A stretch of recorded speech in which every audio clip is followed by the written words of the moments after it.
Well, thank you very much. And I see we have fewer people because of the virus problem. And we appreciate you being here. And this is getting to be more and more social distancing, and that's fine.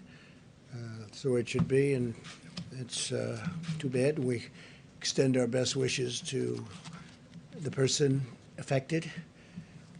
And we feel sure that he or she will be better very soon. And thank you for being here. America continues to mobilize every segment of our society to turn the tide in the battle against the virus. I want Americans to know that we will get through this challenge. The hardship will end. It will end soon. Normal life will return, and our economy will rebound very, very strongly. But right now, in the midst of this great national trial, Americans must remain united in purpose and focused on victory.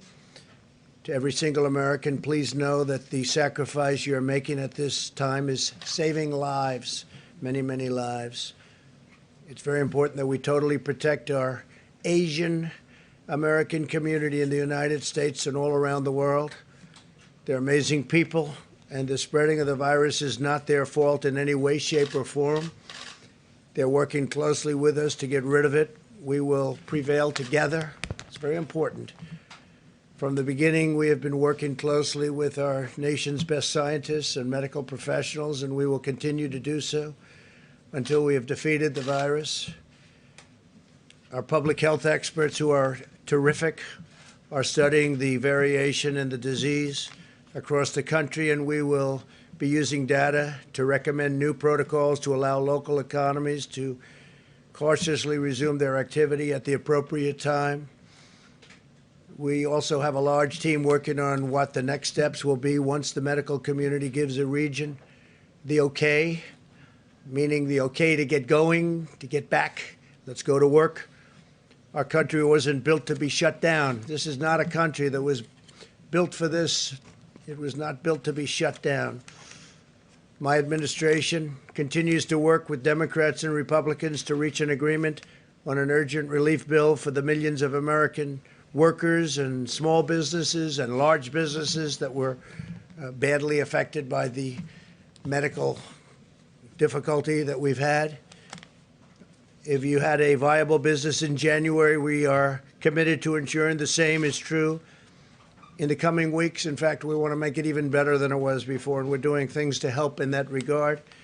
America will again and soon be open for business, very soon, a lot sooner than 3 or 4 months that somebody was suggesting, a lot sooner. We cannot let the cure be worse than the problem itself. We're not going to let the cure be worse than the problem. At the end of the 15-day period, we'll make a decision as to which way we want to go, where we want to go, the timing, and essentially we're referring to the timing of the opening, essentially the opening of our country, because we have it pretty well shut down in order to get rid of this invisible enemy. 2 weeks ago, we moved at record speed to pass paid sick leave and paid family medical leave and approved $8 billion, including money for the development of treatments and vaccines, and we're doing tremendous work on both fronts. The vaccines are coming along very quickly. Now Congress must demonstrate the same bipartisanship again and join together to pass the Senate bill as written and avoid playing any more partisan games. They have to get together and just stop with the partisan politics. And I think that's happening. I got a call a little while ago. I guess they're getting closer. It should go quickly. And it must go quickly. It's not really a choice. They don't have a choice. They have to make a deal. This should not be a time for political agendas, but rather one for focusing solely and squarely on the needs of the American people. We are going to save American workers, and we're going to save them quickly. And we're going to save our great American companies, both small and large. This was a medical problem. We are not going to let it turn into a long-lasting financial problem. It started out as a purely medical problem, and it's not going to go beyond that. We're just not going to allow that to happen. Our country was at its strongest financial point. We've never had an economy like we had just a few weeks ago, and then it got hit with something that nobody could have ever thought possible. And we are fixing it. We're fixing it quickly. And I want to just thank the American people for what they've been through and what they're doing.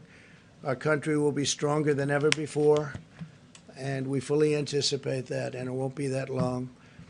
Let me provide you with an update on critical supplies. FEMA is distributing 8 million N95 respirator masks and 13.3 million surgical masks across the country right now. Focusing on the areas with the greatest need, we've shipped 73 pallets of personal protective equipment to New York City and 36 pallets to the state of Washington. In the past 96 hours, FEMA has also received donations of approximately 6.5 million masks. We're having millions and millions of masks made as we speak, and other personal protective equipment, which we will be distributing to medical hotspots. We're focused on some of the hotspots. Across the nation, we're seeing an outpouring of creativity and innovative ideas widely shared between the federal health leaders, governors, and mayors, the scientific community, and members of the private sector. Really working together. Everybody's working together. I'm pleased to report that clinical trials in New York will begin existing for existing drugs that may prove effective against the virus. At my direction, the federal government is working to help obtain large quantities of chloroquine. And you can look from any standpoint tomorrow in New York. We think tomorrow pretty early, the hydroxychloroquine and the Z-Pak, I think, is a combination, probably is looking very, very good, and it's going to be distributed. We have 10,000 units going, and it'll be distributed tomorrow. It'll be available, and is now. They already have it. They're going to distribute it tomorrow morning to a lot of people in New York City and New York. We're studying it very closely, watching it very closely. You probably saw a couple of articles today came out where a gentleman, they thought he was not going to make it. He said goodbye to his family. They had given him the drug just a little while before, but he thought it was over. His family thought he was going to die. And a number of hours later, he woke up, felt good. Then he woke up again, and he felt really good, and he's in good shape. And he's very happy for this particular drug that we got approved in record-setting time. There's never been anything even close to it.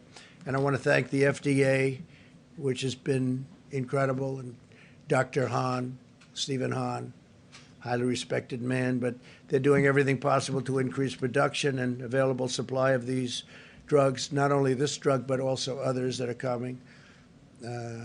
Remdesivir is coming from Regeneron. A couple of others are also under study.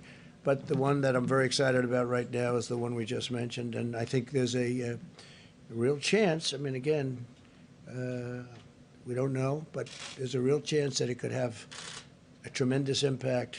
It would be a gift from God if that worked. It would be a big game changer. So we'll see. But distribution starts tomorrow morning early in New York, and I think a lot of people are going to be, hopefully they're going to be very happy with the result, but we're all going to be watching closely. It's something we have to try. It's been very, very successful in malaria, very, very successful. And countries with malaria have had a interesting thing happen. They take this particular drug. It's a very powerful drug. And there is very little semblance of the virus in those countries. And there are those that say because this drug is very prevalent because of the malaria. So we'll see what happens. I'm also announcing that we're postponing the deadline for compliance with real ID requirements at a time when we're asking Americans to maintain social distancing. We do want to require people to go with their local DMV. We will be announcing the new deadline very soon. It's going to be announced in a very short moment. Overnight, we successfully brought home 103 American citizens after they had been stranded for 10 days in Brazil. Following a cruise, we want to thank the Brazilian government and their great president. Most of those returned were senior citizens. My administration, in cooperation with Governor Greg Abbott of Texas and the private sector, coordinated their safe return to the United States. So thank you to Governor Abbott. Terrific governor, terrific man. Earlier today, I signed an executive order invoking presidential authority under Section 4512 of the Defense Production Act to prohibit the hoarding of vital medical equipment and supplies, such as hand sanitizers, face masks, and personal protective equipment. We have a lot of face masks, a lot of equipment is coming in, and we have some people hoarding. And Attorney General Barr is going to be speaking about that in a second. We want to prevent price gouging, and critical health and medical resources are going to be protected in every form. Under this directive, the Secretary of Health and Human Services is authorized to designate essential health and medical supplies as scarce. So he'll designate certain supplies and medical elements as scarce, and that means it will be a crime to stockpile these items in excessive quantities, which is happening to a relatively small degree, we think, but nevertheless it's happening. We can't let it happen. And we can't let them resell them at excessive prices, which some people are doing. Very simply, we will not allow anyone to exploit the suffering of American citizens for their own profit. So we're going to be watching that with our great Attorney General very closely. The Department of Justice will be aggressively prosecuting fraudulent schemes related to the pandemic. Yesterday, federal prosecutors took action in their first case, shutting down a website selling a totally fake vaccine, if you can believe that one. As president, I will always fight to protect Americans from being exploited. Thankfully, all throughout the country, we're witnessing extraordinary acts of compassion, benevolence, and unity. Construction companies are donating masks by the hundreds of thousands. Manufacturing workers are transforming their assembly lines. Citizens are volunteering to deliver food and medicine to the elderly. We're truly seeing America at its best. We're really seeing things that people never thought even could happen. Frankly, we never thought this could happen.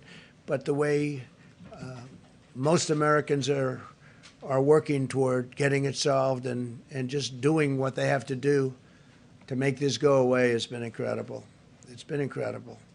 I want to take a moment to thank the everyday heroes who are making our vast effort against the virus possible. And thank you to the healthcare workers and the first responders. These are very brave people. Thanks also to the hardworking men and women of Federal Express, UPS, the United States Postal Service, and the truckers who are maintaining our supply chains and supply lines. We thank you very much. Great job. We also want to give our regards and thanks to everyone at our grocery stores working the night shift so that shelves can be restocked, and the restaurant workers and delivery drivers keeping our families fed. So many of these restaurants, it's incredible. They're doing service where people come and they pick it up, delivery. I mean, it's been incredible what they've been doing. Totally different business than they were in, other than they cook food. Other than that, it's like a totally different business. Most of all, I want to thank the American people for rising to the challenge and showing incredible courage, determination, patience, grace, and grit. From New York to Seattle and everywhere in between, your acts of selflessness and sacrifice and ingenuity are a powerful testament to the American character. It's really being shown. It's really showing up at a level that people are really respecting. All over the world, they're respecting. And the world has problems. We're at 148 countries now.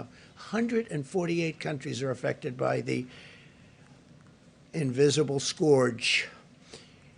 And all of the uplifting reflections of the American spirit are out there for everyone to see. Together, we will care for our fellow citizens, and we will win this war, and we'll win it much sooner than people think. and we'll be back in business as a country pretty soon. You'll be hearing about that also pretty soon. Now I'd like to ask Attorney General Bill Barr to say a few words, and we'll take questions in a little while. Thank you.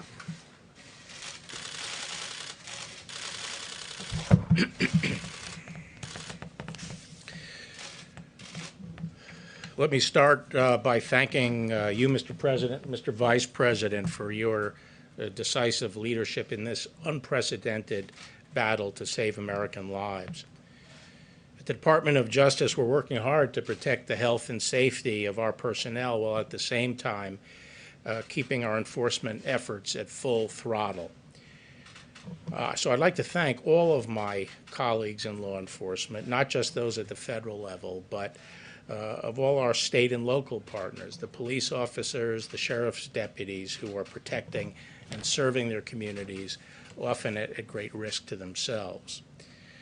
What I'd like to do here is start with a few remarks about the order that the President mentioned becomes necessary, hoarding that threatens the supply of those necessary health and medical resources.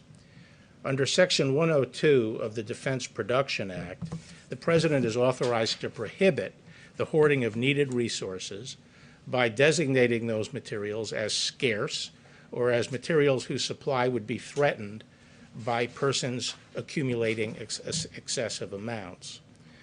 Once specific materials are so designated, persons are prohibited from accumulating those items in excess of reasonable personal or business needs, or for the purpose of selling them in excess of prevailing market prices. It is a crime to engage in prohibited activity.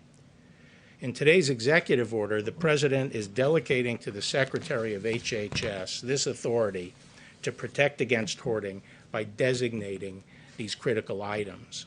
Now, no items have been designated yet, and the Department of Justice is going to be working with HHS to identify cases where hoarding may be impeding the supply of health and medical resources needed to respond to the COVID-19 pandemic.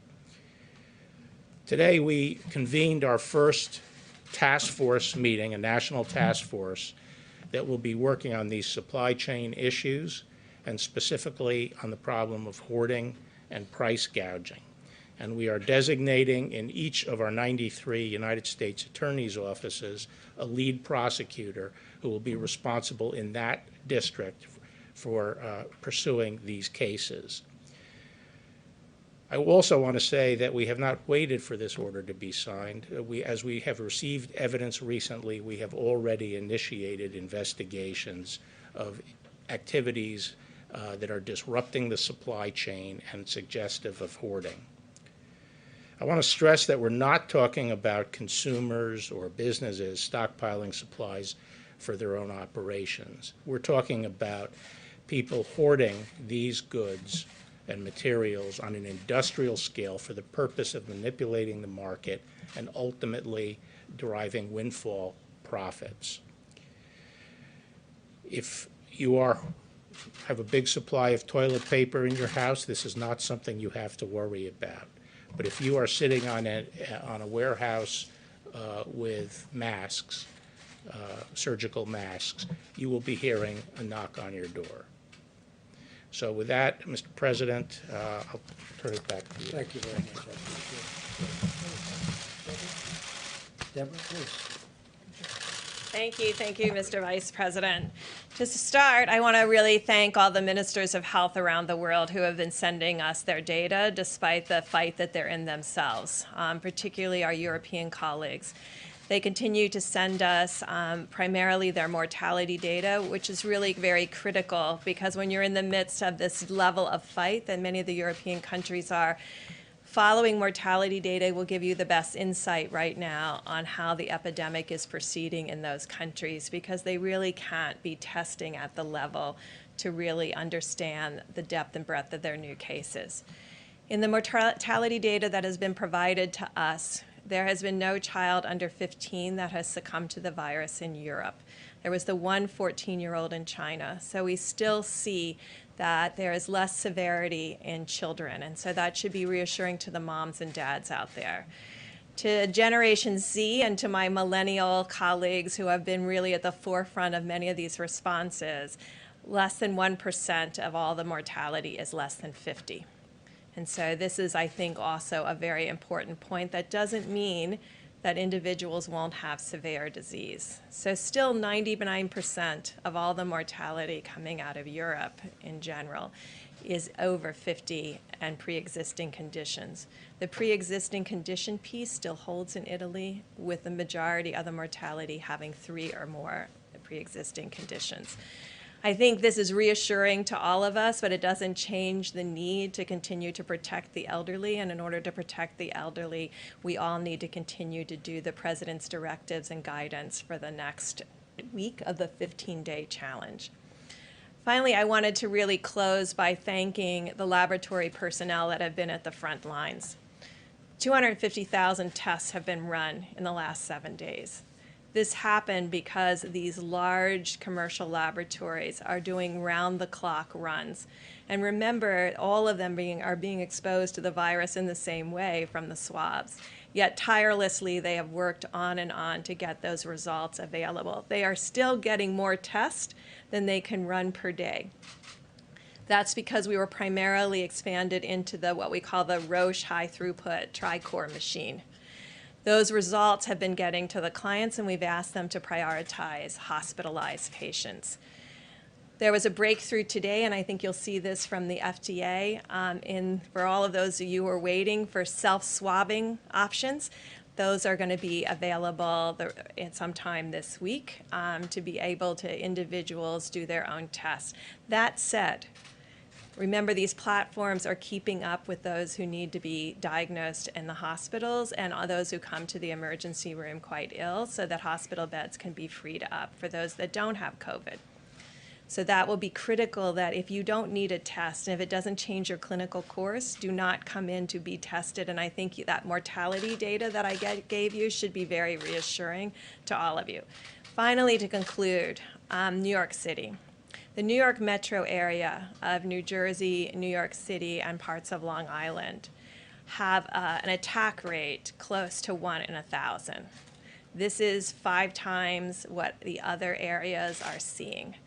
Through the high-throughput lab investigations, we're finding that 28% of the submitted specimens are positive from that area, where it's less than 8% in the rest of the country.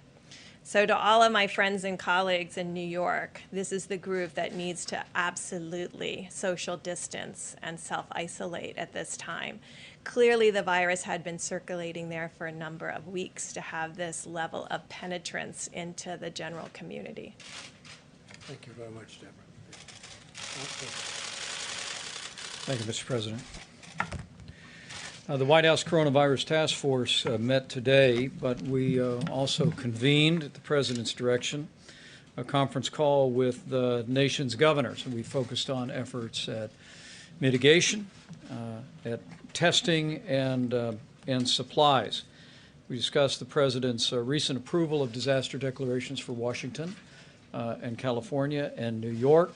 But we also assured governors who've submitted major disaster declarations that we will be reviewing them in an expeditious manner to ensure the full resources the federal government are brought to bear. The President wanted us to make it clear that the federal government will do whatever it takes to support an effort that is locally executed, state managed, and federally supported. We reiterated that to our governors today, listened to them about their specific needs, and frankly, made it clear to them that while the President has published at coronavirus.gov the 15 days to slow the spread for every American, and millions of Americans are addressing these common sense guidelines to prevent the spread of the coronavirus in the days ahead, we made it clear to the governors that this President and this administration fully supports decisions that governors are making in communities and states that are particularly impacted by the spread of the coronavirus, and we are grateful for their efforts. We also spoke to the governors about the importance of the legislation that is currently being negotiated on Capitol Hill and asked them to encourage members of the House and the Senate to move very quickly. The bill that is currently being negotiated, the President said that he believes will be resolved soon, and we're encouraged by it. We'll speed direct payments to families. The average family of 4 will receive $3,000 directly. There'll be payroll subsidies for small businesses around America to keep people on the payroll while they might be required to stay home, unemployment insurance benefits, assistance to hospitals and major industries. And we continue to urge the Congress to act and ask the governors to engage their delegations. On the subject of testing, we reiterated our thanks to states across the country that are rapidly expanding testing at drive-through sites and at community sites. As Dr. Birx just reflected, because of the unprecedented public and private partnership that the President initiated with our commercial labs, we stand here today with 313,000 tests having been completed, with the test results delivered to Americans, and still somewhat more than 41,000 have contracted coronavirus. But this state-run effort is continuing to receive the full support of our team at FEMA and at the U.S. Public Health Service. We're deploying personnel, we're deploying resources, and testing is literally expanding around the country by the hour. As Dr. Birx also mentioned, the FDA has been in the process of reviewing less invasive methods of testing. The President and I both reflected on the fact that we have been tested, and we've been working with the FDA to make it possible for self-collected nasal swabs, where individuals could, at the end of their nasal passage, collect a sample. And I'm pleased to report that self-collected swabs can now be collected in clinics and at drive-through testing sites. This will expedite the testing process, of course, but it will also reduce the risk to healthcare providers for exposure to the coronavirus, and it will minimize the drain on personal protective equipment. With the current test that goes pretty significantly up the nasal passage, people have to wear gear and then change out the gear. And this new self-administered test will actually not require the drain on personal protective equipment, and it's all a part of our effort, as Admiral Polovchek will discuss in just a few moments, to meet the supply needs that we have across the country, but to meet them with efforts at conservation as well. On the subject of testing, it's important to remember, as the old book said, it is not the healthy who need a doctor, but the sick. And so if you don't have symptoms, you don't need to get a coronavirus test. We encourage every American to adhere to that so that the testing resources are available for people that are symptomatics. We also will be issuing today from Health and Human Services new guidance to direct all commercial labs to prioritize testing for hospitalized patients. And that guidance is going out tonight. We also reminded the governors today that all state laboratories, all hospital laboratories, are now required by law to report the results of coronavirus tests to the CDC. On the subject of supplies, in our meeting today at FEMA, we received a report of the new Supply Chain Stabilization Task Force. Rear Admiral John Polovchek is leading that up at FEMA, and the task force is working to identify medical supplies that exist in the marketplace today, to evaluate the national stockpile, and also working with industries around the country to produce even more of the critical medical supplies. And as the President said, businesses across America are stepping up, and maybe as never before in our history.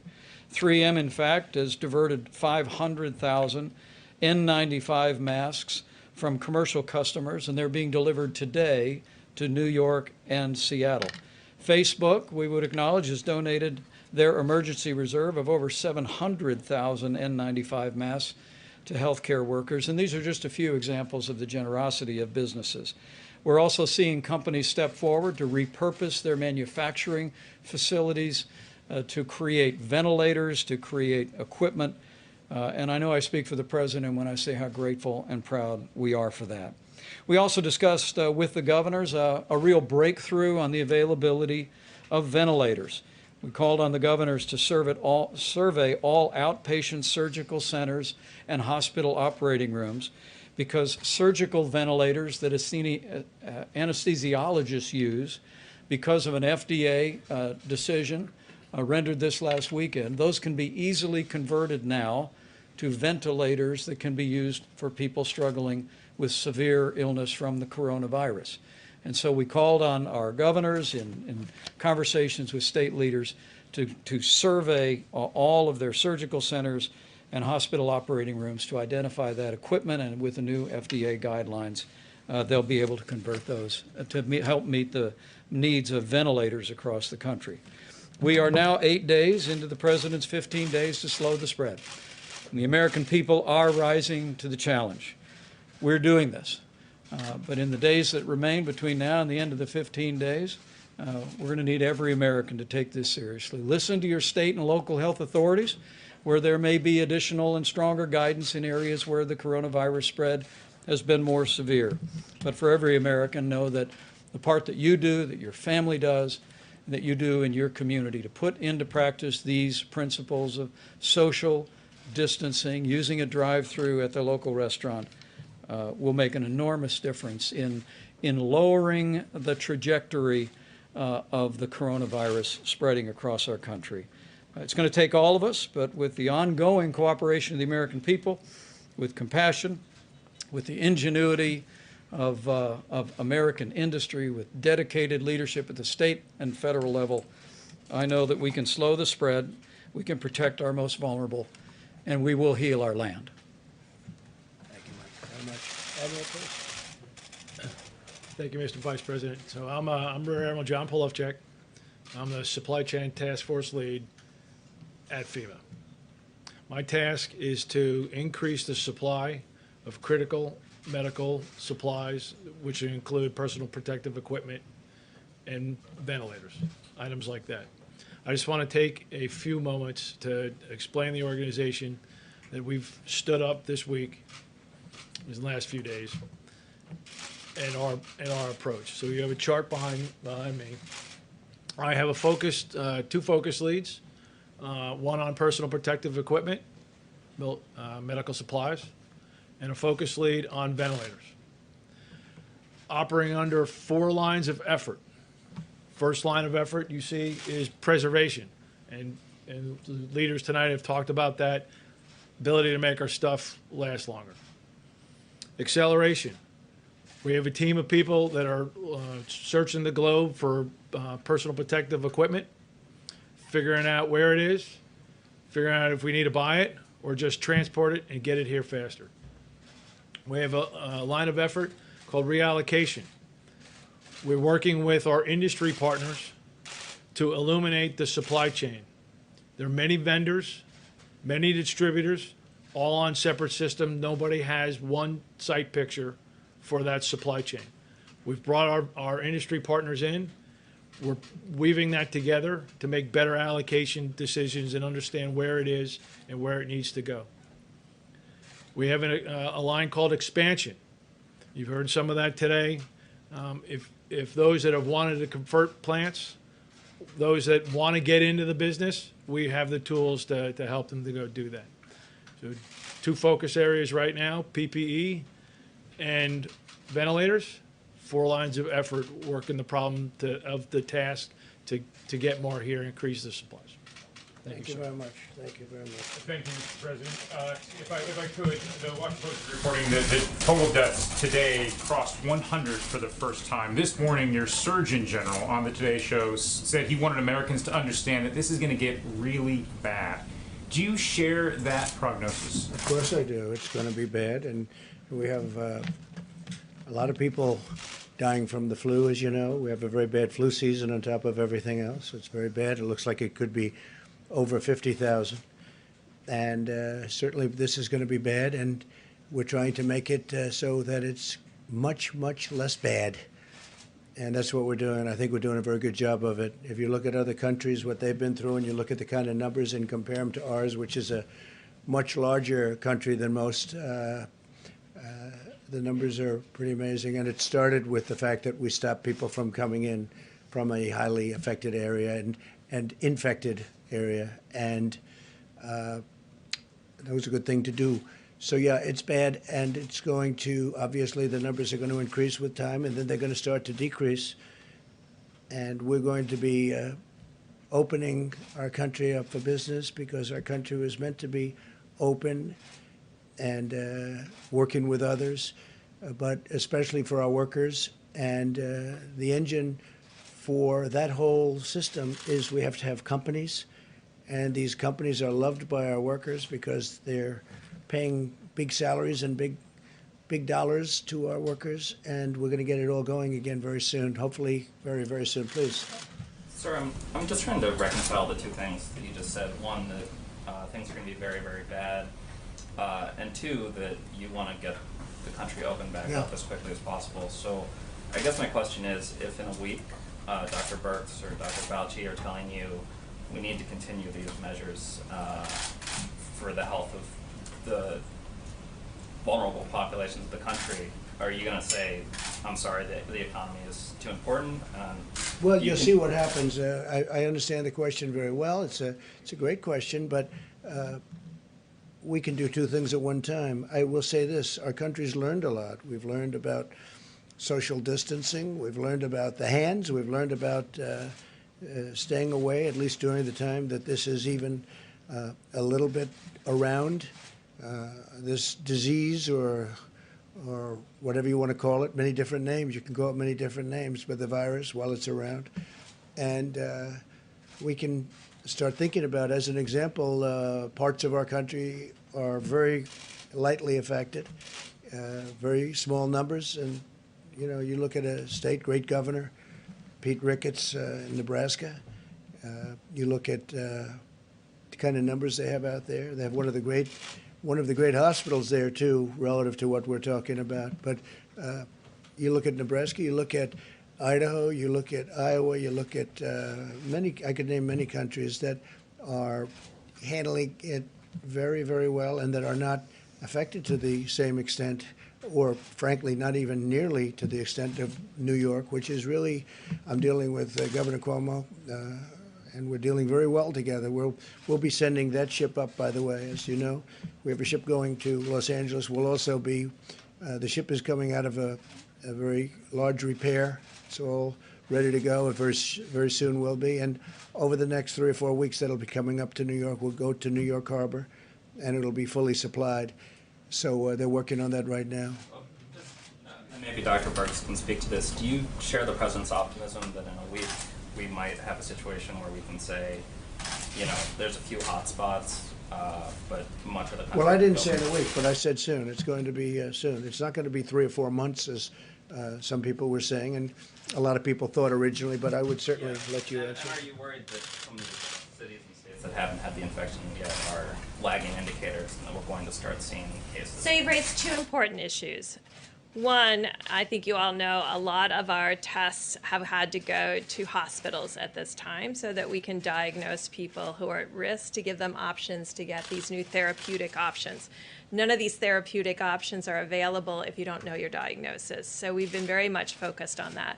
With adding Abbott, Thermo Fisher, Hologic, and now Cepheid platforms. Cepheid's that new platform that is point of care, but slower. So, you've got to match the throughput, the need, to what kind of equipment you have. Now that we have all those platforms moving simultaneously, we can go back to doing case finding and surveillance in the areas that have the most lower numbers, as well as doing mitigation more aggressively in the places that have higher numbers. We went out with a very blunt force. I mean, we have to all be honest. We had to do that because we weren't sure where the virus was and where it is going. I think over this week, we're concentrated on figuring out exactly where the virus is and making projections about where it's going and the impact of our mitigation pieces. We learned this in tackling epidemics around the world. You have to focus the resources and the intervention and the structural prevention interventions in the areas where the virus is circulating. Otherwise, people never understand why you're doing this and they don't have any virus. So it has to be very tailored geographically, and it may have to also be very tailored by age group, really understanding who's at the greatest risk and understanding how to protect them. But there's data showing that in 3 months, as the president said, we won't need broad, to follow these broad guidelines that he's laid The out. only data that we all have, and I think you all know what it is, the two areas that have moved through their curve is China and South Korea. So those are the two countries that we're learning from. Those were 8 to 10 week curves. Each state in each hotspot in the United States is going to be its own curve because the seeds came in at different times. So Washington State is on their curve. They're about 2 weeks ahead of New York. And so each of these have to be done in a very granular way to really understand where we are. And it's the charge that the president has given us is to use all of our data analytics and all of our data inputs to really define those issues about where the virus is, where is it going, and what predictions we can make about where we are in that bell-shaped curve. I think that's a great definition, and I will say we're going to be watching our senior citizens very closely. We're going to be watching certain hotspots like New York, and within New York you have areas which are troubling, and we'll be working with the governor and the mayor and everybody else on those spots. But at the same time, at a certain point, we have to get open and we have to get moving. We don't want to lose these companies. We don't want to lose these workers. We want to take care of our workers. So we'll be doing something, I think, relatively quickly, but we've learned a lot during this period. This was a very necessary period. Tremendous information was gained, but we can do two things at one time. You know, and again, I say we have a very active flu season, more active than most. It's looking like it's heading to 50,000 or more deaths, not cases, 50,000 deaths, which is, that's a lot. And you look at automobile accidents, which are far greater than any numbers we're talking about. That doesn't mean we're going to tell everybody no more driving of cars. So we have to do things to get our country open. But this has been an incredible period of learning, and we'll have announcements over the next fairly short period as to the timing. John, please. Mr. President, I want to ask about these guidelines on testing. Obviously, Senator Rand Paul has tested positive for coronavirus. But he was not in contact with anybody who was a known positive, and he didn't have any major symptoms. Under your guidelines, under the guidelines that have been outlined here, he would not have gotten a test. He got one anyway. So what do you say to him? He's pointed out that if he hadn't gone basically in defiance of these guidelines and got tested, he might still be showing up to the Senate right now and infecting the whole U.S. Senate. So that's why this was important. That's why this recommendation to the American people was important. Because we have been saying that there is a level of asymptomatic or mild spread. And that's why each person has to be responsible. Each person has to be responsible in the way that they decrease their interaction with others, the 6 feet, and you're all very social distance, so thank you. But also assuming that everyone that you're interacting with could be positive. And that gets into the hand washing piece, and that gets into the other piece we talked about is surfaces.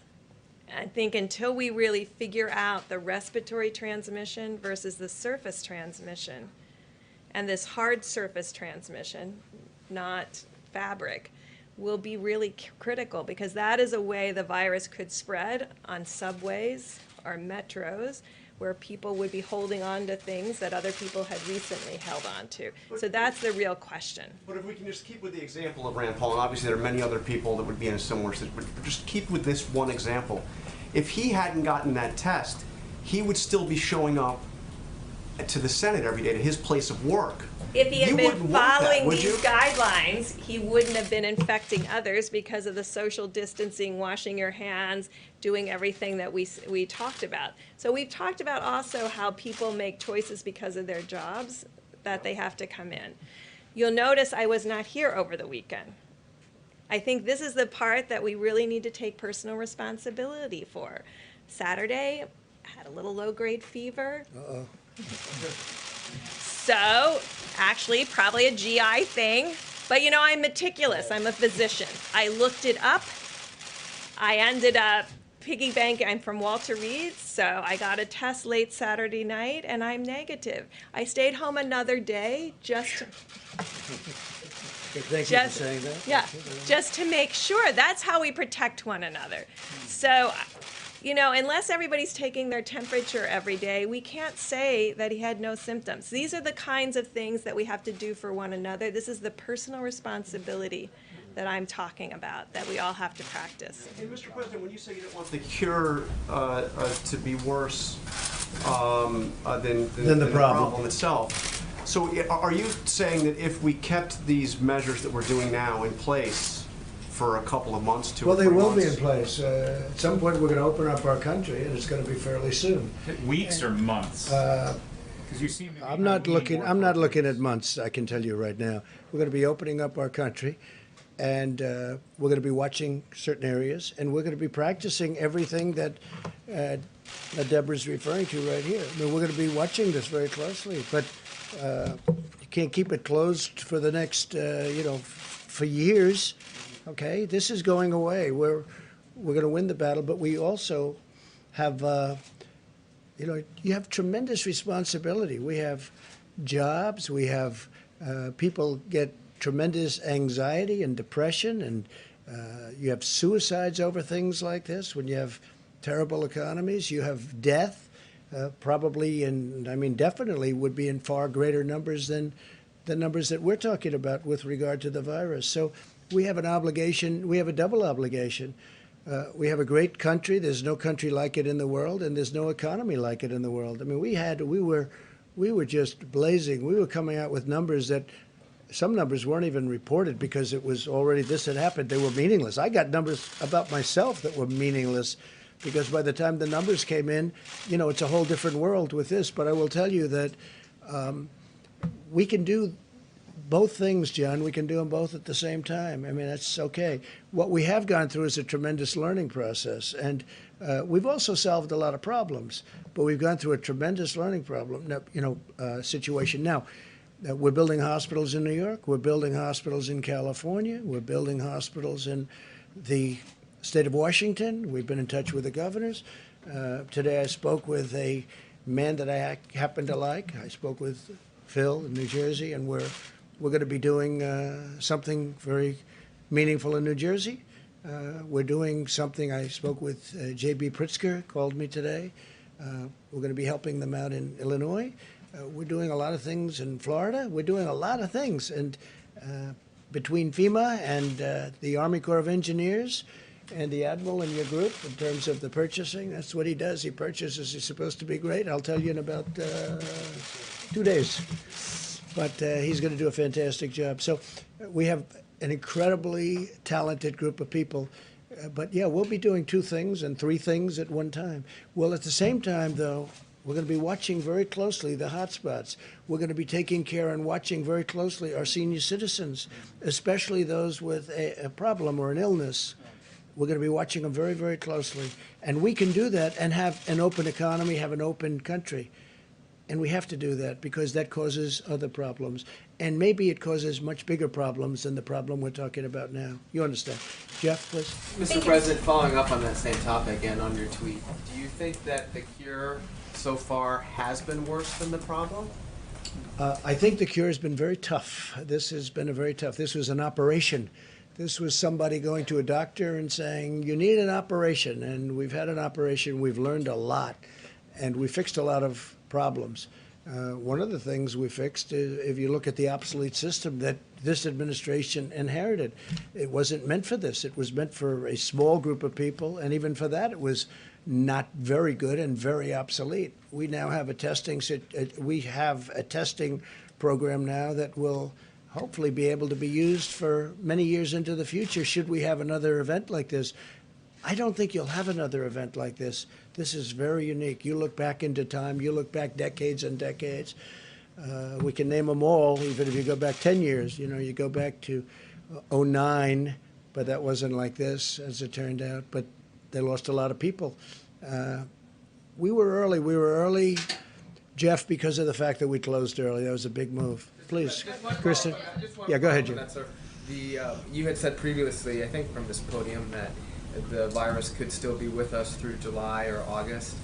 By suggesting now that we might, or that the government might change these standards or these recommendations. Well, it's not change. It's no. We're doing things. Yeah, this was a learning experience for the people of the country. And even time frame has changed for you. The July, what's changed? The July-August time frame of when you think the virus will be under control. Well, I think we've learned a lot. I think that there's so much discipline now that we never had. Nobody ever said, don't shake hands. I did, actually, before I became a politician. Once I became a politician, then it's hard getting used to not doing it, because, you know, you do it with everybody, with literally thousands of people a week. You're shaking hands with big groups of people. You know, we've learned a lot. There's a great discipline that this whole country has learned, having to do with distancing, having to do with shaking hands. I think a lot of it's going to stay long after the virus is gone. I really think it's probably good practice anyway, but I think it's going to stay long after the virus is gone. But we have to open our country, because that causes problems that, in my opinion, could be far bigger problems. Far bigger. This is a medical, a severe medical situation that could cause problems far beyond the medical, and then increase the medical problems to things that had nothing to do with this original medical problem. We can't let that happen to our country. We have the greatest country in the world. I'm not going to let that happen. But this 2 weeks that we have spent has been an incredible learning period and process. Please, Kristen. For one, you said it's likely going to be weeks, not months, before you suggest easing these guidelines that you put out. Have any of the doctors on your team told you that's the right path to pursue? We spoke to them today, and I was telling them that we have two things to look for. Don't forget the doctors. If it were up to the doctors, they may say, let's keep it shut down. Let's shut down the entire world, because, again, you're up to almost 150 countries. So let's shut down the entire world. And when we shut it down, that would be wonderful. And let's keep it shut for a couple of years. You know, you can't do that. And you can't do that with a country, especially the #1 economy anywhere in the world, by far.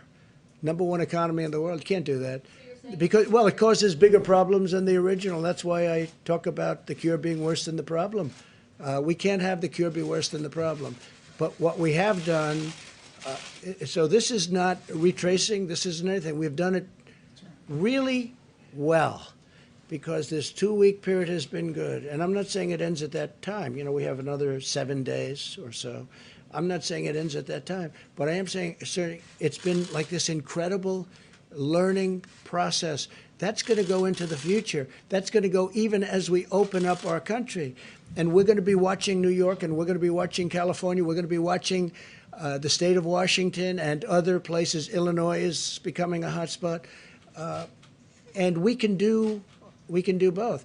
Now, we may quarantine. I mean, we will be quarantining many people in these areas. There are other areas that just aren't affected, or they're affected very little. And why would we close down 100% of the country? There are areas within New York where New York will be open, but there are areas within New York. Remember this, New York has the New York Stock Exchange. It has NASDAQ. It has the exchanges. To close the New York Stock Exchange and NASDAQ and with all of the great work they're doing, I mean, they've gone largely to computer. You look at the floor, it's incredible what they can do, but it's fully open. But we don't want to be doing that. But we can do, what I'm saying basically is that we can do two things simultaneously. And we've had this incredible learning period. Plus, people have been in a period, and they won't be calling, oh, gee, because I've got many, many people that now come to me and say, we get it. We think we can really do it now and do it while we're open. So at some point, we'll be setting some guidelines. We'll be setting some date lines, and we'll be announcing them in the not-too-distant future. Have any of the doctors on your team endorsed easing the federal guidelines? Not endorsed. We talked together, and I think they're okay with it, and I'm okay with it. But this could be a much bigger problem. This could create a much bigger problem than the problem that you start off with. Now, other nations are going to have to do what they're going to do, but they'll probably do something very similar. But in our case, much more so than anyone else, because of the magnitude of our economy, the tremendous size of what we've built and what we have, and the jobs involved. You know, you have almost 160 million jobs in this country now, the most ever, by far the most ever. The number of jobs, almost 160 million. So we can't turn that off and think it's going to be wonderful. There'll be tremendous repercussions. There will be a tremendous death from that. Death. You know, you're talking about death. Probably more death from that than anything that we're talking about with respect to the virus. If we continue with these strict guidelines than if we ease them? No, I think we're going to do them both. I think that's what I'm saying. I think we can do them both. Now, we haven't announced a date, but we're getting fairly close to coming up with a date, and it's a much shorter period of time than I've been hearing the news report. And I think everybody should be happy with that. But great knowledge was gained. Please. I had two questions for you, Mr. President. My second one is on what your economic advisor, Larry Kudlow, said today. He was talking about this, and he said that there are going to have to be some difficult trade-offs if you do ease these guidelines, because he wants the economy to be open. You mean with the Democrats you're talking about? No. He was talking about how you said, the cure shouldn't be worse than the problem, and he was talking about reopening the businesses, getting the economy going again. What are those difficult trade-offs? Well, it is true. I mean, if he said, I didn't hear him say that, but if he said difficult trade-off, sure, it's less convenient. Before you walk and you hop in the subway and you grab the handle and you go down to wherever you're going on Wall Street and you do all sorts of things and you go in and you open the doors going into your great buildings or into the exchanges, and now you're not going to have to maybe think about doing that, or you're going to think about doing it a different way. No, there are many trade-offs. It's a different life, and maybe it'll remain that way, frankly, after the invisible scourge is gone. Maybe it's going to stay that way. Not a bad thing to stay that way, but no, there are trade-offs. There's no question about that. But I actually think I think in the end we're going to end up being bigger, better, and stronger. We have learned a lot. Please. We're seeing an increase of cases in Latin America, in the Middle East. It's true. In Latin some places America. in Asia. Are you considering a new round of travel ban? No, we're not really. I mean, something like that could happen, I guess, but we're not really. They thought we were going to have bans within the United States. We didn't do that. We're not going to have that.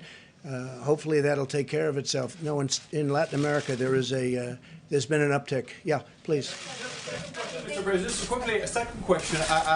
What prompted you to say at the beginning of your comments that you're going to take care of the Asian Americans? Has there been something in particular that was? Yeah, because it seems that there could be a little bit of nasty language toward the Asian Americans in our country, and I don't like that at all.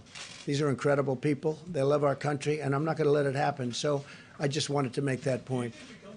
Because they're blaming China. People are blaming China, and they are making statements to great American citizens that happen to be of Asian heritage, and I'm not going to let that happen. Please. You say you want to reopen the country, but most schools across the country are closed. 2 states now are closed for the rest of the school year. How are parents supposed to go back to work and educate their children right now? The governors of the various states will have a lot of leeway. If we open up, and when we open up, the governors in certain states, for instance, you go to some of the states I just mentioned, those schools are going to be open. In many cases, they're open now. But the schools are going to be open. In other cases, Governor Cuomo, Gavin Newsom of California, certain governors are going to maybe have a decision to make. Now, they may make a decision to keep them open in a certain part of New York and maybe in Westchester County or wherever it may be, they'll keep them closed. But they're going to have leeway. We're giving the governors a lot of leeway. Do you agree with the decision to close it several months out at this point? These governors are saying they're expecting a peak in the next couple of months, and have made a decision for the The rest of governors the are year. going to make those decisions. That's going to be up to the governors. And they're very capable. They'll be able to make the decisions. Please. Sir, will you explain why a $2 trillion economic stimulus is needed if you are going to reopen the country in a period of weeks, not months? Because the virus has had a big impact on our country. So we're going to give a stimulus so that the workers can live their life. It was not their fault. It wasn't the workers' fault. And we are going to give a kick so that it's a kick. And this way, we think the workers can get a fair start. The small businesses we're taking very good care of. We want to take care of these small businesses. They really are the engine of this country. A lot of people don't know that. You know, everyone thinks of these great, big, beautiful businesses, who, by the way, have been very badly hurt also. But the small businesses have really historically been the engine, and they still are the engine of the country. And you'd be amazed. The workers love those businesses, and the workers contact us, and they want us to help those businesses because that's where they've made their living. That's where they've been paid a lot of money over the years. And, you know, you've been seeing what's happened over the last 3 years where salaries and wages have gone up very substantially for those workers. And then we got caught by this sudden craziness coming into our country and coming all over the world. So we need to make sure that the companies are strong and that the workers are strong. And that's what we're doing. And, you know, hopefully the Republicans and Democrats are going to be able to make a deal, and they're actually fairly close, but we'll see what happens. Please. But does it still need to be $2 trillion is my question. Can it be Well, smaller one of the at this things you're point? going to have to save companies that have been shattered. You're going to have to save various, I mean, you know a lot of the companies yourselves. We have a company that was, I think, the greatest company in the world, named Boeing. Boeing's going to need some help. Now, Boeing had some difficulty before. That's unlike others. We have other companies that didn't have a problem coming in. Boeing had the obvious problem that everybody knows about from a little more than a year ago, a double problem, and it was a big one. And then on top of it, as they're getting ready to really show their stuff, on top of it, we all get hit by this. And obviously, the airlines are going to have a problem, but the airlines aren't going to be buying from Boeing or from anybody else right now because of this difficulty. So we have to work with the airlines. We have to work with the cruise lines. We have to work with the companies like a Boeing, because Boeing's potentially, again, a great company. It had a very rough period of 13 months, a very rough period, a horrible period, an unbelievable period. If you would have told me this would have happened to Boeing, I wouldn't have believed it, because to me it was, you know, truly one of the truly great, probably almost 1 point of GDP, if you can think of that. It's hard to believe that a company could have that kind of an impact. But Boeing, we have to work with it for two reasons. Number one, it's a great company that we have to save. Number two, it produces unbelievable numbers of jobs. And so, you know, the numbers have to be reflective of that kind of a thing. Please, you know what I'm going to do? We have wonderful people behind us that are working very hard. And we want Bill to get back to the Department of Justice, and we want the Admiral to start going and doing your job. And the same thing with Deb. If anybody would have any questions, maybe I'll ask Mike to stay around, but if anybody would have any questions for the group, and otherwise I'll let them go back to work, please. If we just clarify with Dr. Brooks, we seem to be talking about different geographical slopes on this. The curve would be changing. And yet you just said that 20% numbers coming out of New York gives an indication that we don't quite know when the seeds, to use your metaphor, were planted. So how confident are you on the start dates of each curve for each of the geographical areas that the president seems to be indicating we'll be adjusting the policy for? So that's a very good question. So what we do know is now we can backtrack from people who get very seriously ill to when they probably got infected versus when they were exposed. And so when you start backing out each of those pieces, when you start seeing hospitalized patients, you know that the virus has probably been there for 3 to 4 weeks, substantially circulating within the population. So that's what we're looking for. Now, as all of our testing is improved, and we want to really applaud the group who has worked on it. You know, if you look at the pandemic flu preparedness, all of this was built on a flu platform. It was never, ever thought that you'd have a simultaneous respiratory disease hitting at exactly the same time as your flu hits in the country. And so when you're doing all of your flu surveillance, you could had small cases of these pneumonias and flu-like illnesses characterized as a flu-like illness for the last 4 to 6 weeks. And so that's really a caution to all of us. And so when we get through all of this, we'll be looking at each of the pandemic preparedness plans. A long way of saying we know Washington State is a little bit ahead of New York because of the hospitalization records. What we will get to as a country with the amount of testing that will be available is being able to do what the president talked about simultaneously doing containment contract tracing at the same time you're doing mitigation. And I think right now we put everything into mitigation.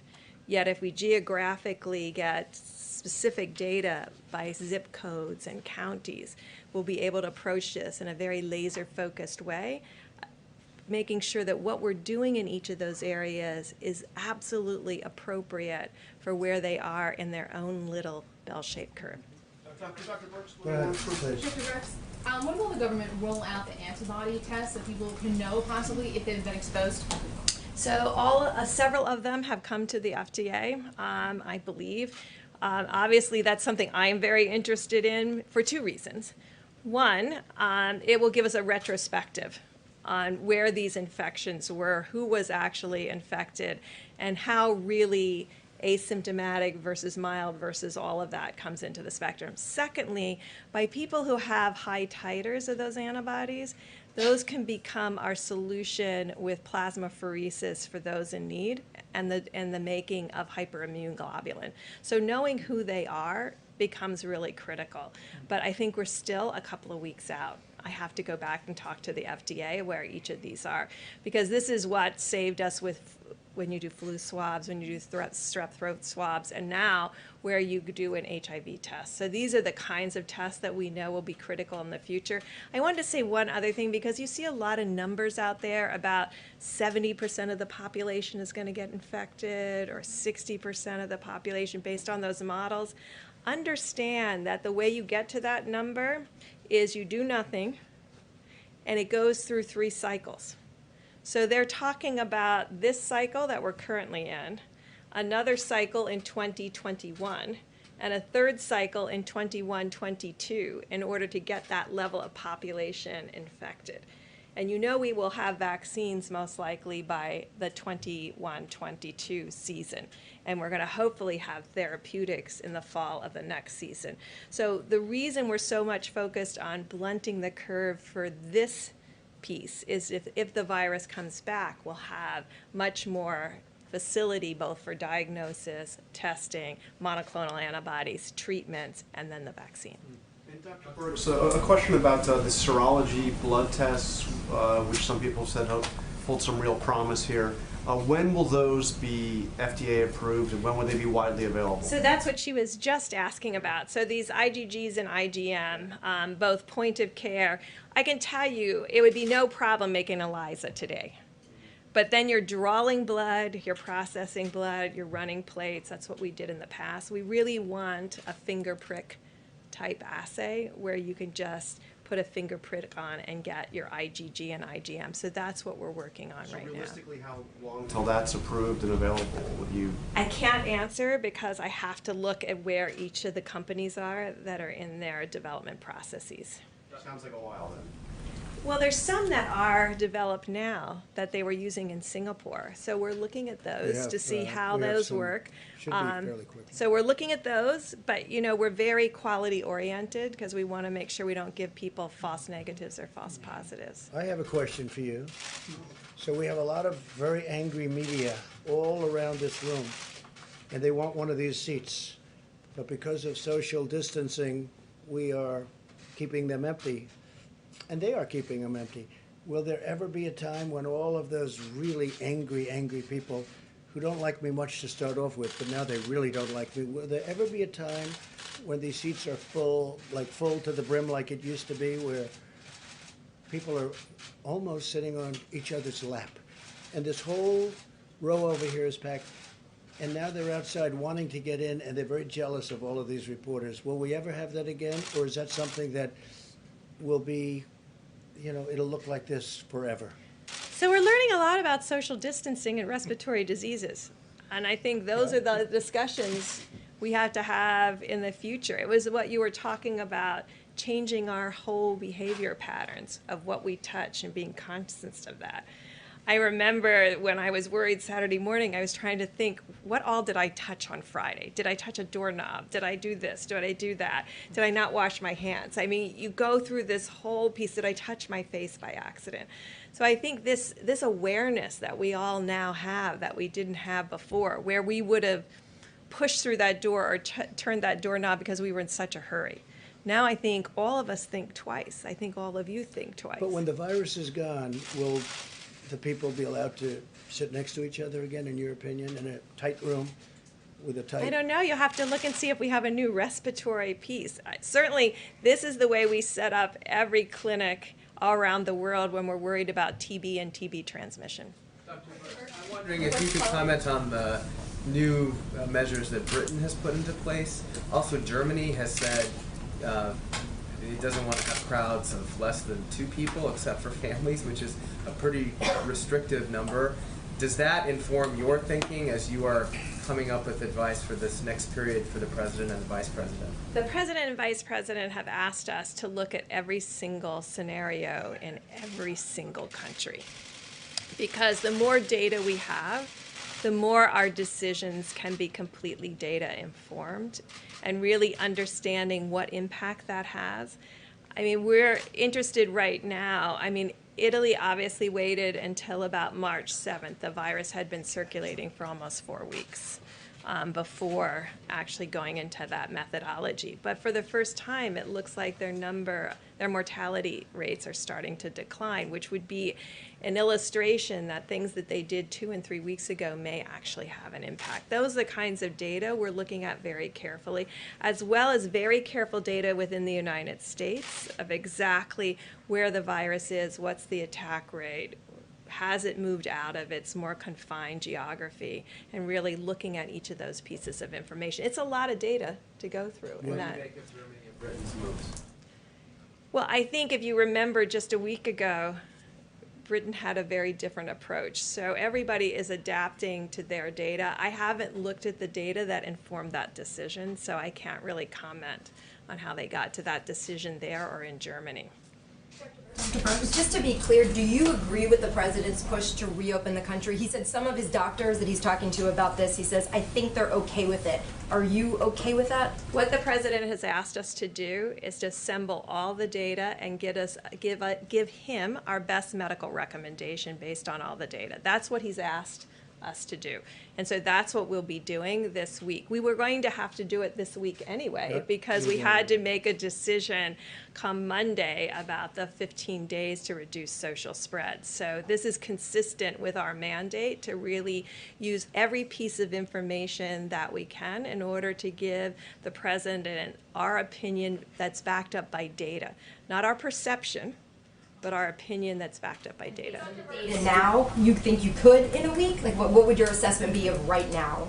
Well, we're pulling all of the data pieces in now, and that's really critical. I will never speculate on data. I will have to see the data in order to really understand it. And I think a big factor is the mortality rate. We're talking about the mortality rate. You know, when we first started, people were thinking about 3 and 4%, and now we're talking about a much lower number than that. I think it's a number that will be a lot different than people thought. The mortality rate is driven almost exclusively, as we have talked about, by people with pre-existing conditions and older. So that has become, from the very beginning, that was our emphasis. You know, when we started 2 or 3 weeks ago talking with one another, our focus has been on how do we protect those with pre-existing conditions and the elderly. And I think these steps were about protecting with pre-existing conditions. So the whole key to changing the mortality rates is not just the hospital care, but preventing them from going into the hospital to begin with, because you don't want them to be infected. But it's much lower than we originally thought. I mean, frankly, yes, it's a lot lower. Do you have an estimate? Do you have a number? Well, you know what the estimate in Wuhan was originally? It was over 3%. When they look outside of Wuhan, it was about 0.7%. It depends very much. In South Korea, it was about 0.7, 0.8%. But I don't want, that's like a tyranny of averages. And that's not having, that's probably missing 50, 60% of the data because no one was testing asymptomatics. Remember, in every country, you had to be symptomatic to get a test. So we're making case fatality rates when we're missing a significant part of the data. So if anything, it will go lower, but I don't want that should not be reassuring because the death rates escalate with age and pre-existing conditions. So I really want to be clear that although it may be very low if you're under 40 or very low if you're under 50 and very low if you're under 70, there is an inflection curve. The average age of the person who's dying in Italy is in the mid-80s. So there is really a significant issue in our older generation that we feel strongly about protecting. But Dr., because it's just very interesting, the whole thing. It's an incredible subject. When somebody is very sick, they go to a doctor, go to a hospital, they record it, they're very sick, and then they live or they don't live, see what happens. But when somebody isn't very sick at all, I've heard people that they don't even know they had it and they're healing. Then I've heard people they have like a cold or they have a running nose, or even people that stay home and they think they have the flu, or in some cases they think they have a really bad case of the flu. But all of those people, that vast majority of, beyond vast majority of people, they're not reporting. They're not calling the doctor. Right. They're not calling him. They're just getting better.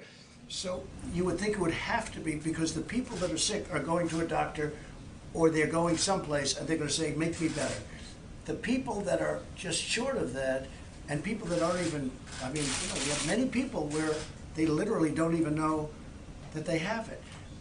So now you're building up the number of cases that we talked about before, and yet, so you don't know you don't know how many there are. It could be a vast number, but what you do know is all the people that are really sick, because all of the people that are really sick are going to a doctor in some form, and the doctor is reporting it in all cases. So, but that's why your question about the antibody test is so critical, because that will give us really a much better baseline to really understand. So Mr. President, when you talk about how it could be a much bigger problem, you said that at several stages on whether or not we keep these guidelines in place. You talked about higher death. Are you talking about suicide? Like, help us understand. I'm talking about many forms. Is the risk here a depression? Is that what you're getting at? We're talking about tremendous. Look, number one, it's the country itself. You're talking about tremendous disruption economically, but you're talking about massive depression, massive numbers of suicide. You mean economic depression? No, I'm not talking about economic, although you could be talking about that too. So what I'm talking about is depression. People suffering massive depression because they had a fantastic job and now they have no idea, what's going on. Now, here's the good news. If they get the bill passed, we're taking care of those people. We're going to really take good care of those people beyond what any country has done for people. But there's never been anything like this. No, I'm talking about where people suffer massive depression, where people commit suicide, where tremendous death happens. Now, in addition to that, we're talking about economic, where you really hurt a country. It could take years and years to recover. And the longer you stay out, the harder it is to recover. I happen to think that you're going to have, they call it the V. I think you're going to have a very big bounce back. I think it's going to be very big. We'll see. Well, I think the bill should pass. It should pass quickly. Take care of our workers. Take care of the companies that pay those workers. Help those companies over this rough patch. But the longer it takes, the harder it is to come back. I'd like to be able to bounce back to where we were. And ultimately, I think we're going to be even further than that. But I'm just saying that what's happening when I say the cure, and the cure could be worse than the problem itself, right? That's we can't let that happen. We can't let that happen. We've learned so much, and so many good things are going to happen for our country. We can't let this continue to go on. So what we're doing is we're meeting with the doctors, Dr. Fauci, Dr. Birx, and others, and we've already started the discussion. And I can say that, I'm a student like your students. We're all learning this together. I learned a lot from Deborah. I learned a lot from Tony. I learned a lot from a lot of people that this has been their life's work. I've learned a lot. We're going to come up with a date. and we're going to do two things. We can do two things at one time. At the same time, we're going to be very vigilant. We're going to be so vigilant in terms of all of the things that we have to do that we've been talking about for the last 2 weeks ad nauseum. And I think it's going to be ultimately a far better solution for our country. Yeah, please, go ahead. What advice is Dr. Fauci? Deborah, why don't you go back? And we want her to go back to work immediately. Thank you. Great job. Thank you, Deborah. Can I have one more question? Yeah. Deborah? One more. Come on. They won't let you go. So there's still 1 week left to go and 15 days to slow the spread. Doesn't talk of reopening the government quickly undermine that? I mean, why would anyone today still social distance or not run out to see Actually, the it trade should blossoms? reinforce it, because if people know that we're considering and trying to understand the impact of the good work that they have done, I think it reinforces them to do good work for the next whatever it is, days, weeks in the future, because it says to them, we're looking very carefully of the impact that the work that you did, the selflessness that you brought to this, the ability to stay home with your fabulous children, your ability to social distance, the ability to give up on going to restaurants and just having takeout, all of those sacrifices, the ability of your protecting our elder generation, the greatest generation, and making sure they're safe in nursing homes, but not seeing them. All of us have made sacrifices. I haven't seen my grandchildren in 3 weeks. I know other people are like that they have really made those personal sacrifices. What we're asking every American to do is to make those personal sacrifices for these next week and now, so that we can evaluate the impact of that sacrifice. So I think, if anything, it strengthens the willpower to say, yes, I can do this. Thank you. Thank you. Mr. President. So, can I ask, where is Dr. Fauci today? Go ahead. 1 second, please. Sir, one thing some public health officials have said would be helpful is to open back up the ACA exchanges so that people who are worried about perhaps getting treatment could go sign up for insurance now, even though the open enrollment period is open. That's something you can do with Well, it is. It's something we're talking to a lot of people about. We'll see what happens, but we're talking to people about it. Go ahead, please. Where is Dr. Fauci right now? Why is he not at this briefing? Will he attend future ones? I was just with him for a long time. And he's at the task force meeting right now. We have a task force meeting. He was there. Does he agree with you about the need to reopen the economy soon? Well, he doesn't not agree. I mean, we had a long talk, and he understands there's a tremendous cost to our country, both in terms of lives and in terms of economics and in terms of many, many years of rebuilding something that was a fine-tuned machine. It was nobody's fault. It just happened. This horrible virus came from wherever, and it just happened. It just happened. He fully understands that. No, he's a good man. I like Dr. Fauci a lot, just so you understand. No, he's not here because we really weren't discussing what he's best at, but he'll be back up very soon. Yeah, please. And we'll be discussing dates and times with him. And we are talking about I don't want to use the word abbreviated because so much has been gained by what we've done, but we're talking about not during the period, during the 14 or 15 days, but not too long after that. Which I think is going to make a lot of people happy. It's going to make a lot of companies happy. It's going to make a lot of workers happy. Yeah, John? Mr. President, so ultimately, will you take Dr. Fauci's recommendation on this, or are you thinking he's just looking at one set of inputs? I would certainly, he's very important to me, and I will be listening to him. I'll be listening to Deborah, who you just spoke to. I'll be listening to other experts. We have a lot of people that are very good at this, and ultimately, it's a balancing act. But, the expression, we can do two things at one time. And we've got an incredible country. We have to keep it that way. And that includes not just economics, that also includes life and death. We have to keep it that way. Mr. President, on the social distancing, I'll get you in a second. You're talking about social distancing amongst us reporters, and you mentioned that one of our own has come down, or potentially come down. Even if someone does come down in the White House press corps, would you pledge to the American people that you'll keep this room open? We're clearly 6 feet apart. Well, I've gotten to like this room. This room is very convenient. I can say, from the standpoint of being President of the United States, this has been a very convenient room for all of us. You people have set up, so I never even thought of closing it. So you're asking me a question that I never thought in terms of closing it. Can you give me a good reason to close it? We could build a larger room. Opportunity to keep, I mean, you see. I don't want to make commitments like that because it's not something I've ever really thought about. There are certain people that would like to see a larger room built. We need a larger room. Other presidents didn't need such a large room, but we need a larger room. And there are some people, but it's not something that is really on my mind, to be honest with you. Yes, please. All right, so Q2, we know it's going to be brutal. Who are you listening to? Where is the brain trust to help get us through that period? And also, has your opinion of the chair? Which period?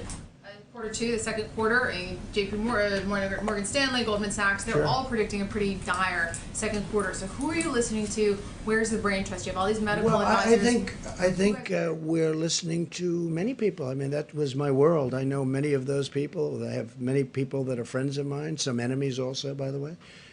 But, it's been a good world for me. I like that world. I like those people. They're tough and they're smart. But I listen to many of them. Ultimately, they all go into that computer, and I say, this is what we're going to do. I have to make a decision.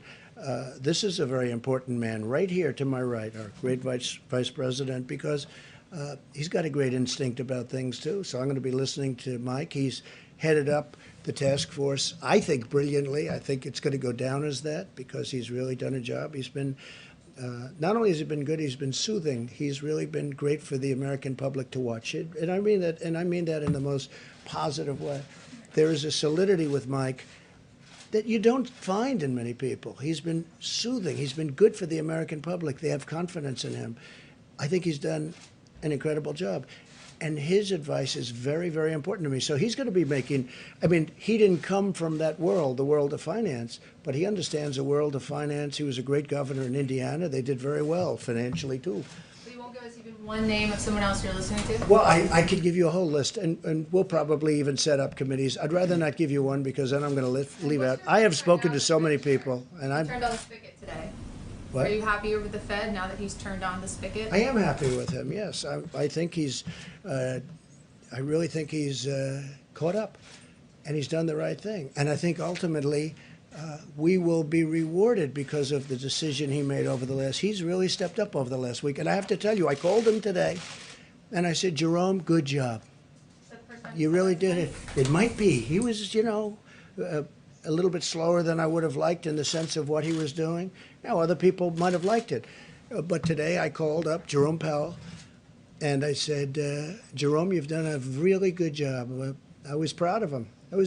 That took courage. And ultimately, you're going to see the fruits. Now, he's not finished. I mean, he's got other arrows in the quiver, or whatever they say. I will tell you, he's got plenty of arrows. But, no, I'm very happy with the job he did.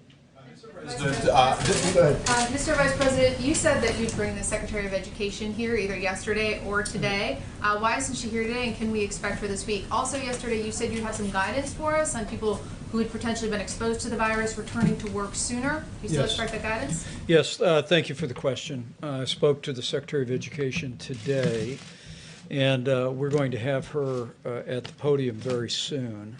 The Department of Education has created a very easy waiver application for every state. It's virtually an automatic application for states that want to be excused from national standardized testing requirements. We reviewed that with all of the governors today. And also what's called distance learning, the accreditation process for higher education. The Secretary of Education, at the President's urging, has loosened the rules around distance learning. You're seeing many colleges and universities embracing distance learning now, putting it into practice. We've allowed for that. But also the Department of Education is setting up a website and best practices information for K through 12 distance learning. And she actually told me that the state of Florida and New Hampshire are really setting the pace on distance learning for K-12. My wife is an elementary school teacher. Obviously, there's different challenges for distance learning for K through 12 students, particularly younger kids but the Department of Education is determined to continue to make those best practices available.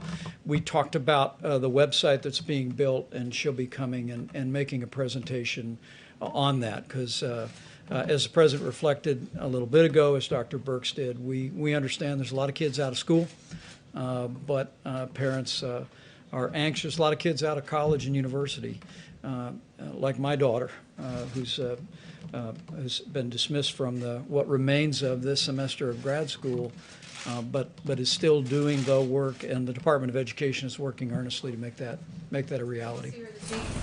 I'm sorry? We'll see her this week? Yes, I'll have her here this week. She, given the issues that we were dealing with today with the Attorney General, we thought it might be just as timely in a few days. With regard to the guidance that you asked about, the President's Coronavirus Task Force is in the process of reviewing recommendations from CDC. We're working with the Department of Homeland Security. We'll be bringing those to the President as recommendations of approval. We're specifically looking at people that work in critical infrastructure, people in law enforcement, people in critical transportation. You can go right now to the Department of Homeland Security's website for a very useful definition of critical infrastructure. And if you look at the second page of 15 days to slow the spread, you'll see the President's recommendation for this 15 days is for people to stay home from work whenever possible, except for people working in critical infrastructure. And the guidance that we're looking forward to unpacking is how people who may have come into contact with someone that tests positive for coronavirus would be able to, if they have no symptoms, would be able to return to work, wear a mask for a certain period of time, but otherwise go back to business. It's a focus on critical infrastructure jobs. We should have that guidance before the President and before the public tomorrow. Mr. President, we have understandably a patchwork of plans By the way, at the moment. I just want to say while we're thinking about it, China has very much stepped up, as you probably know, the agricultural purchases from our farmers and some other purchases too. So they have a difficult time also right now, but they very much stepped up their purchases and significantly. So we're very happy about that. The other thing, I'm standing here in this case with our Vice President, trying to let you ask anything you want having to do with the subject, which frankly is pretty much all anyone cares about right now. But because I think it's very important. I don't want to stand here for 2 hours and do this, but I think it's important that, I call it get it out of your system. Give us any question about it, because I think it's important for the public to know. So we don't want to answer 2 questions and leave. We want to answer your questions. That's why we're doing this for so long. And I think it gives our country confidence, and it gives, I think we're giving, we're all gaining knowledge. This has been an unbelievable process, but we're all getting knowledge. So I want to, stay here. Sometimes we're here for 2 hours and we're answering questions. At least you will say that I'm very transparent. I think you're going to have a hard time saying he is not transparent, but we take a lot of questions from you. Unfortunately, some of them are repetitive, and some of them are fantastic questions. Some of these questions are great. Some of the questions lead to us solving a problem. You bring up problems that people didn't know existed, but I just want to let you know. So we're doing this so that we can be transparent, so that we can get everything out. Yeah, go ahead, please. Mr. President, we have a patchwork of plans, understandably, at the moment. Are you coordinating an economic response with the leaders of the G7 at the moment? You are? Yeah, we're very, very close to them. We had a couple of great talks, plus I've spoken to a number of them individually. Yeah, we're very, very closely aligned. Please. One for the Vice President really quickly, and then one for you. Vice President Pence, we were talking about those self-swab tests. When will those be available? They said this week, but do you know which day, and do you know where they're going? The FDA just announced that decision, and my understanding is that they'll be now going directly to market. I'll have a good estimate for you on timeline, but and what the President has charged us to do at the task force is to promote as much creativity and as much innovation as possible. And frankly, Dr. Hahn, as the President said, at the FDA has done a remarkable job going through the review and approval process for these new methodologies really in record time. We reflected a little bit ago about the fact that we're pretty sure we set a record. I think it was 62 days to be in the phase 1 clinical trials of a vaccine that's actually in clinical trials today. But this new approval from a study done by United Health Group and the Gates Group means that now self-collected nasal swabs will become available. We're going to be working through FEMA with governors around the country to make sure and distribute those methods as well as the swabs or any other supporting material and get those into this vast array of labs that are now stood up around the country. That's going to make a big difference too, because that really is a process that's easy as opposed to the current process, which is not, as I've said, it's not pleasant. My other question for you, I just want to get clarity on this. If we get to next week, we're deciding, you're deciding what to do with these guidelines, whether to ease them or reinstate them for another 15 days, will you follow the advice of Dr. Birx and Dr. Fauci if they say you should maintain them for And 2 others, more weeks? yeah. And then ultimately I have to make a decision, but I certainly listen to them. I listen to a number of people, and I have a lot of respect for Dr. Fauci and for Dr. Birx, and I'll be listening to them and others that we have that are really doing a good job. John? But are you worried that if you do this too quickly, if you lift these restrictions too quickly, the virus will start spreading unabated? And how can you be sure that that's not going to happen? Well, you know, we have now a system, and the system's in place. And we have two very, very powerful alternatives that we have to take into consideration. And as I said, one of the things that has really gotten me thinking about this. Number one, I'm looking at what's going on, and you know, life is fragile, and economies are fragile. But one of the things is the mortality rate, John. When we first started this, nobody knew anything about this particular virus. Very, very little. I mean, we started off, we were hearing numbers of 5%. That's an astronomical number when the flu is 0.001 and 2 and 3, right? And so 5% would be an astronomical number. Now we're seeing numbers that may be less than 1, and that's not including the exercise that I just went through where many people don't report. So everybody getting very sick is reporting, but nobody getting, you know, not very sick. And that should be part of that equation. So that just keeps reducing the number. So the mortality rate is that's a big, to me, that's a very big factor. When we were hearing 3 and 4%, remember we had one day where we thought it was 5%, and we were getting a lot of bad numbers from countries that, I don't know why, but we were getting a lot of bad numbers. I do wish, again, our relationship's very good with China, but I wish they could have told us about this a little bit sooner, you know that. But the mortality rate's a big thing for me because I think we're very substantially under 1% now. That's it's still terrible. It's still the whole thing. The whole concept of death is terrible. But there's a tremendous difference between something under 1% and 4 or 5 or even 3%. So that's something that we're learning now. And I think the number may be lower than people think because of what I've been saying. Yeah, please.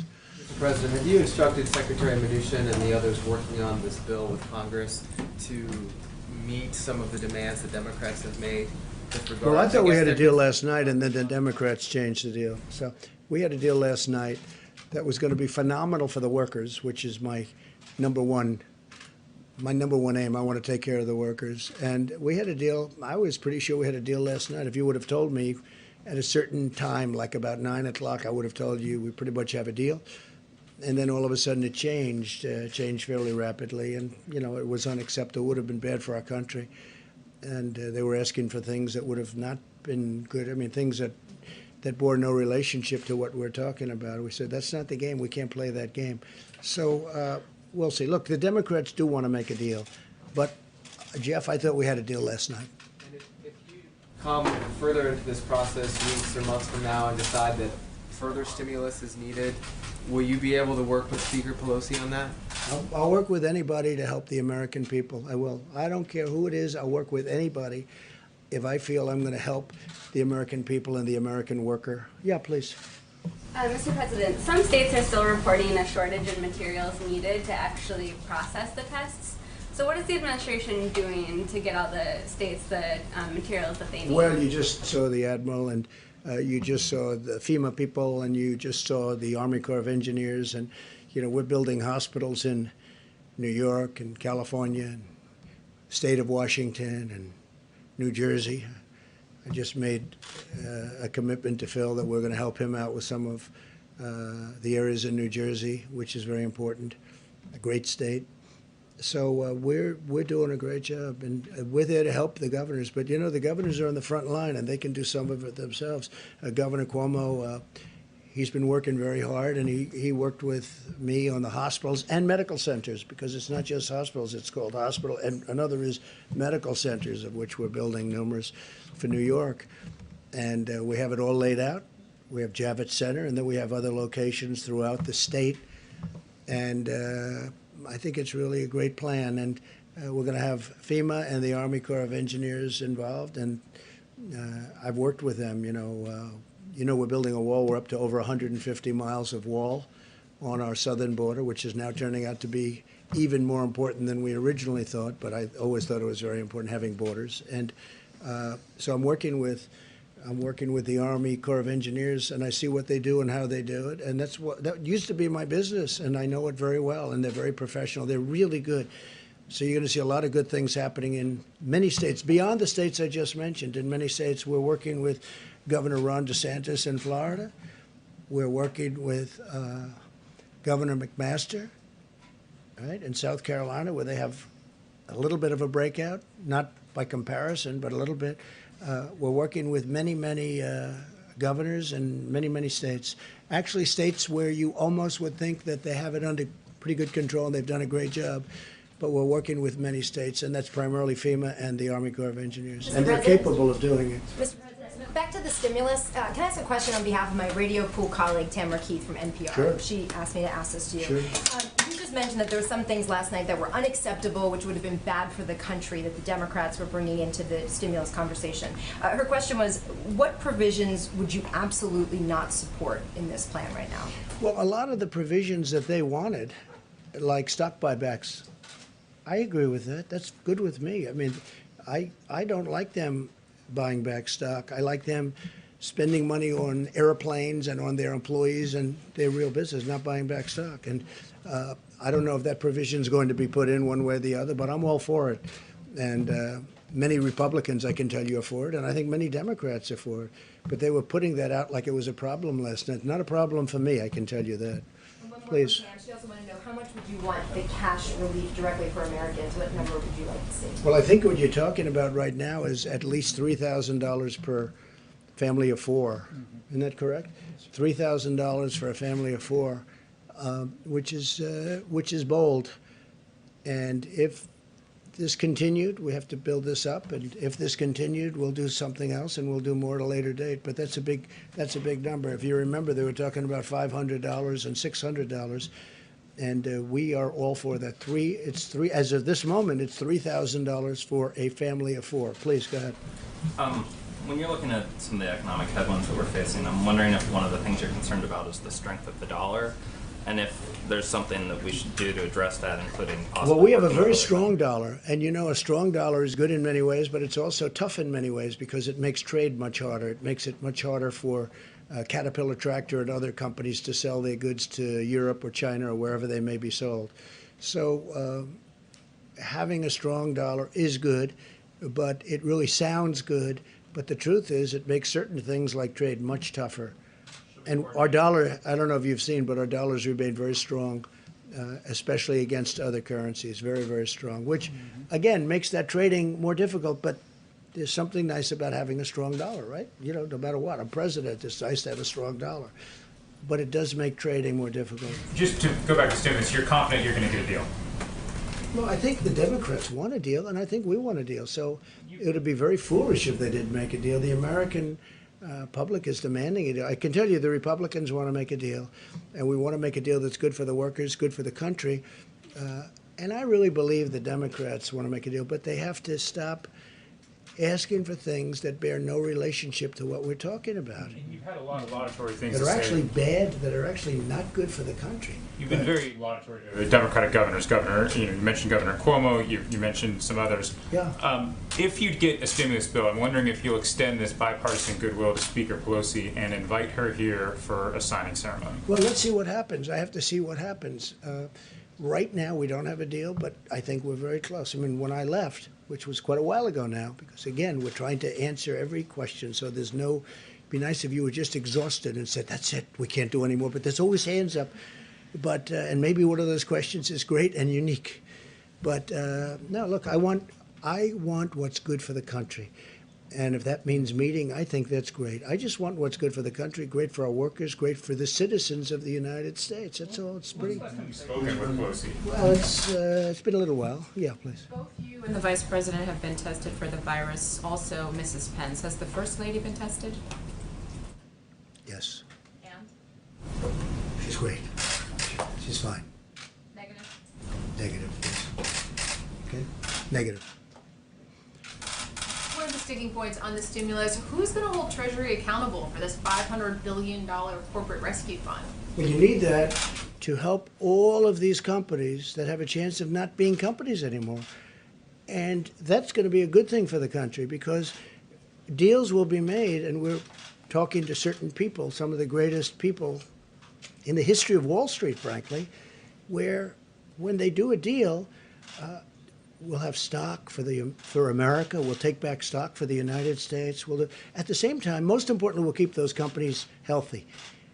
But we can also make incredible deals for the country so that number will increase exponentially. I mean, this is a great thing. It's about the lack of oversight for Treasury having this unilateral authority to dole out all of this money. Well, look, I'll be the oversight. I'll be the oversight. We're going to make good deals. We make good deals, but these companies need it, even if it was just a simple loan, which would be, but we can do better than that. And the companies are willing to do better than that. I mean, they got hit. Most of these companies, it was through no fault of their own. There are a couple where it was, they were troubled before they came in. We talked about one. It had trouble. Nobody can believe it, actually, in that one. But these companies are, through no fault of their own, they have difficulty. I mean, 2 weeks ago, these companies were among the most solid institutions in the world. You'd want to buy their bonds. Their bonds were rated AAA or whatever their highest rating is today. And now all of a sudden they have difficulty because they've been closed up. So you need something to keep them going. But that money is not going to be wasted money. That money is going to be seen, and we could multiply that number by many times coming back to the American public. That could be a phenomenal thing. But most importantly, it's going to keep these great engines of jobs and ingenuity going. Very important. Yeah, how about one or two more and we'll go. Go ahead, please. And then Jeff. Thank you, sir. Are there things you regret in the way you handled the crisis so far? Are there words you regret? I don't think so. I'm looking forward. I don't look back. I guess there's always something everybody regrets. There are things in your life you regret. We all regret things, but I really like to look forward. I'm a person that looks a forward thinker, I guess they would say. No, I think that we've handled it really well. It seems to be the American public thinks that we've handled it well if you look at polling data. But I'm not interested in myself. I'm interested in the American people. We have to get this going. We have millions and millions of jobs that were solid as a rock 3 weeks ago, and today there could be questions. And the faster we get it going, the more likely it is that those stores, little businesses, big businesses, medium-sized businesses open up. And we'll get it going very fast. I really believe this is a pent-up demand. I think that as soon as we say, let's go, and it's going to be pretty soon. It's going to be pretty soon. It's going to be sooner than people would think. We're in a position to take care of our country, but at the same time to have the country really go up like a rocket ship economically, and that's great for jobs. It's great for everything else. Yeah. Mr. President, I'd like to ask a question for a colleague who can't be in the room because of social distancing. For who? A colleague who can't be in the room because of our social distancing about Florida. Yeah. He wanted me to ask, should Governor DeSantis have closed all of the beaches in his state? Well, that's really up to the governor. I mean, I think that, first of all, he's a great governor. He's done an incredible job, Governor DeSantis of Florida. And on the beaches, I guess he's recently made a decision, but you do have a lot of room on the beaches, and I think it's just a decision that that he made originally, and then he's refined it, and then he's done something that a lot of people agree with what he's done. But he's done a lot of things right, and he's been truly. He cares so much about health care. He cares so much about the cost of prescription drugs. He's been a fantastic governor for Florida. They're very happy with him. The whole concept of the beach, it's a very interesting issue. There are a lot of open spaces that includes parks and other things, but rather than relying on social distancing, they're probably going to do that one a different way. But I would imagine when we make our decision, things like that would be opened up, and then people will remember what they're supposed to be doing. Well, I want to thank everybody very much, and we'll see you tomorrow sometime, and we'll get this going, I think, really well. Thank you all very much. Appreciate it. Do it tomorrow. Accidents comparison.